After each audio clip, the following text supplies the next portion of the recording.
ね。125cc の小さなエンジンです。今であれば 500cc であったり 1000cc なんていう言葉が当たり前ですけども、当時はホンダの技術としてこの世界に持っていくのは一番最初はこの小さな 125cc から持っていくんですね。レベルギアですから、クランクシャフトに対してこう直線にヘッドに向けたシャフトが回ります。レベルギアというものが回るんですね。ちょっとこう、男子の方、機械が好きな方がお分かりだかもしれません。それでカムシャフトを回した、4バルブエンジンです。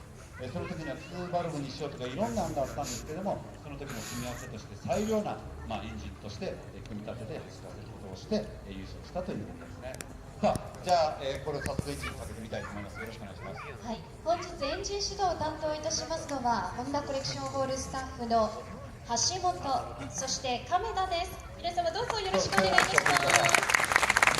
彼らがですね、このコレクションホールにございます、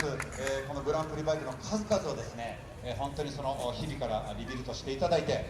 走れるようなコンディションを保ってくれています。なかなか不思議なもんで、こういった機械製品なんですけども、バイクや車にお乗りの方はご存知だと思いますけれども、止めているだけでこう劣化していくわけなんですね。ですから定期的に、エンジンに火を入れてあげて、かけることによって、エンジンを温めることによってコンディションを保っておこうということをホンダとしてやっています。じゃあ、亀ちゃん、エンジンかけてもらおうかな。どんな音がするんやったっけ？レベルギアの音。わかりました。さあ、それでは皆様、往年のマシンがよみがえります。